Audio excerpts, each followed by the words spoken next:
The hustling, bustling market of Greater Kailash M Block now looks like a deserted street. Well, once this place used to be, of course, filled with people, shops and cars, and now it has nothing because of the lockdown.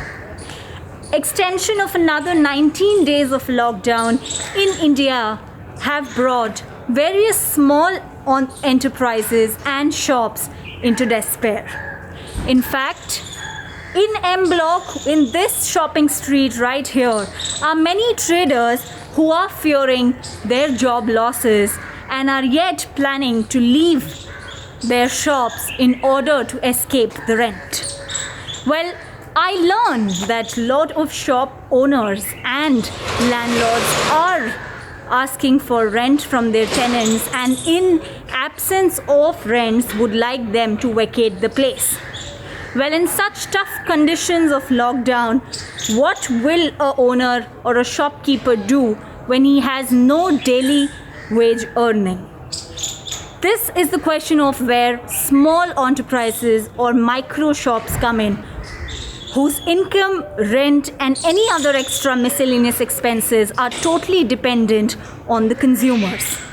With lockdown, no consumers and no cash flowing on a daily basis, tenants here are being threatened to leave their shops and head back to their hometowns even after the lockdown opens. We also learn that a lot of laborers working and workers who are employed are not being paid their salaries, despite that Prime Minister Narendra Modi had mentioned that all organizations and shops must cooperate in order to pay back. But well, what can you do if there is liquidity crunch and if there is no daily earning for these shopkeepers to pay their own laborers? Well, I speak with the authorities of the Traders Welfare Association of M Block to get more on this. हमारी इस market में अंदाज़ा 225 shops हैं, establishments हैं total, और main जो problem आने वाली है, जो आ चुकी है, वो आ रही है लैंडलॉर्ड और टेनेंट्स के बीच में। क्योंकि जो टेनेंट्स हैं उन्होंने एडवांस चेक दे रखे हैं at the time of agreement, but अब जो चेक डाल रहे हैं तो उनके चेक बाउंस हो रहे हैं, और जब उनसे पूछा जा रहा है लैंडलॉर्ड की तरफ से तो वो कह रहे हैं जी इस महीने का हम रेंट नहीं देंगे। तो ये डिस्प्यूट ज़रूर होने वाला है शुरू, और इसको म्यूचुअली ही बैठ के कोई ना कोई फैसला किया जाएगा। हमने तो ये एडवाइस किया है कि जब खुल जाएगा लॉकडाउन तो बैठ के कोई ना कोई रास्ता निकाला जाएगा, क्योंकि जो लैंडलॉर्ड है वो अपनी जगह ठीक है, उसके अपने चेक लगे हुए हैं, उसने लोन ले रखा है, कार का लोन ले रखा है, प्रॉपर्टी के अगेंस्ट लोन ले रखा है, और टेनेंट अपनी जगह ठीक है कि उसकी सेल ही नहीं है तो वो अपना कहाँ से रेंट देगा। तो हम ये चाह रहे हैं कि दोनों जने क्रॉस टेबल बैठें और कोई ना कोई ऐसा बीच का म्यूचुअल रास्ता निकाला जाए कि उसमें टेनेंट को भी फ़ायदा रहे और उसको लैंडलॉर्ड को भी फ़ायदा रहे। सर, कितने शॉप्स वगैरह हैं, कितने लोग काम करते हैं? आज सबसे मेन इशू जो बात करी, जैसे मोदी जी ने बोला है कि अपने वर्कर्स को मत निकालो, अपने शॉप्स मत बंद करवाओ, कोशिश करो इस टाइम पर साथ रहे। वो ठीक है, मोदी जी ने रिक्वेस्ट की है कि स्टाफ को नहीं निकालना चाहिए, और हम भी ये कह रहे हैं नहीं निकालना चाहिए, लेकिन स्टाफ की सैलरी आफ्टर ऑल जो लैंडलॉर्ड है या टेनेंट है कैसे देगा? अब यहाँ पे कम से कम 1500-1600 आदमी स्टाफ है पूरी मार्केट का, हर एक के पास 5, 6, 7, 8 आदमी काम कर रहे हैं।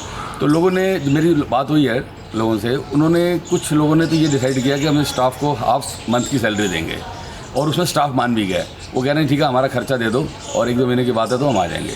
और कुछ ने जो टेम्परेरी स्टाफ है उसको निकाल दिया गया, जैसे सफाई वाले हैं, गार्ड्स हैं, उनको तो उन्होंने छुट्टी दे दी है कि भाई आप जब खुलेगा तभी आना। तो इसमें भी हमने ये रिक्वेस्ट की थी अपने दुकानदारों सबको कि भी किस तरीके से स्टाफ को जो परमानेंट है उसको तो ना निकाला जाए, उनको कम से कम खाने का इंतजाम किया जाए, उनकी रहने की जगह तो अगर यहाँ पे दे रहे हैं तो अच्छी बात है, नहीं तो उनको कम से कम इतनी सैलरी दी जाए कि वो खाना वाना खा सकें आराम से। जी सर, मेजरली इशू कौन से शॉप्स में सीन की जा रही है? सेक्टर वाइज बोल सकते हैं। रेस्टोरेंट्स तो चलो रेस्टोरेंट तो उसमें टेक अवे है, उसमें तो ज़्यादा प्रॉब्लम नहीं है। कोई रेस्टोरेंट तो चल रहा है ठीक है, जहाँ सेल उनकी लाख रुपए थी आज 50,000 रह गई या 25,000 रह गई, वो तो अलग बात, उनके खर्चे निकल रहे हैं। फॉर एग्जांपल ज्वेलर्स हैं, उनका टोटल लॉकडाउन है और उनका स्टाफ भी है, सैलरी भी अच्छी है उनकी, उनको ये दिक्कत आने वाली है। और जो दुकानें जो बिल्कुल बंद हैं, जो खोल नहीं पा रहे, जैसे ग्रॉसरी शॉप्स हैं वो तो काम कर रही हैं, रेस्टोरेंट काम कर रहे हैं, मेडिसिन शॉप काम कर रही हैं, बट जो टोटल बिल्कुल लॉकडाउन है उनके लिए समस्या आने वाली है। और ये स्टाफ की और लैंडलॉर्ड और टेनेंट्स की समस्या तो बहुत ज़बरदस्त आएगी, ये कोर्ट तक भी जाएगी। देखना जो मुझे लग रहा है, कोई टेनेंट 2 चेक दिए हर एग्रीमेंट के अंदर जब एग्रीमेंट होता है टेनेंट और लैंडलॉर्ड का, तो 2 महीने के चेक कॉन्टीन्यूसली अगर बाउंस हो जाते हैं या नहीं देता रेंट, तो वो जो एग्रीमेंट कैंसिल हो जाता है।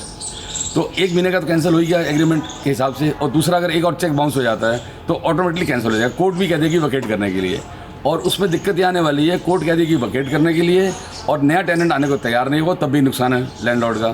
तो हमने तो ये रिक्वेस्ट की है पूरी मार्केट में कि बैठ के इसको एमिकेबली सॉल्व कर लिया।